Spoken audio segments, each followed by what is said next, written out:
দলৰ প্ৰতিজন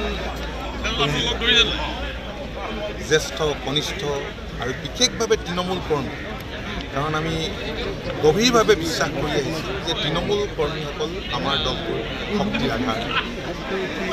তৃণমূল কৰ্মীৰ প্ৰতি আমি আন্তৰিক অভিনন্দন জনাইছোঁ। সকলো আহিব পৰা নাই, তৎসত্ত্বেও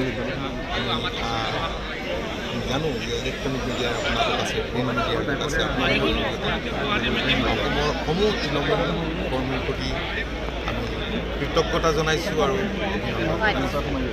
দলটোক নতুন ৰূপত সজাই পৰাই তুলিবলৈ আমি যোৱা দিনবিলাকত চেষ্টাৰ আমি ক্ৰুটি কৰা নাই। আৰু ভাল কথা এইটোৱেই যে যোৱা বছৰকেইটাত যথেষ্ট সংখ্যক নতুন প্ৰজন্মৰ যুৱক যুৱতীয়ে অসম গণ পৰিষদ দলত অংশ লৈছে আৰু দলটোক আগবঢ়াই নিবলৈ চেষ্টা কৰিছে। আজি আমি আকৌ বহিছোঁ, আকৌ নতুন কমিটি হ'ব, সেই দলটো অনাগত দিনত উজ্জীৱিত হ'ব, শক্তিশালী হ'ব। কাৰণ অসম গণ পৰিষদ দলৰ পতাকাখনত নিহিত হৈ আছে আমাৰ সংগ্ৰামী অসম আৰু অসমীয়াৰ স্বাভিমান, আৰু আমি পতাকাখন আমি সগৌৰৱে অসমৰ আকাশত উৰুৱাই থাকিবলৈ আজিৰ দিনটোত আমি পুনৰ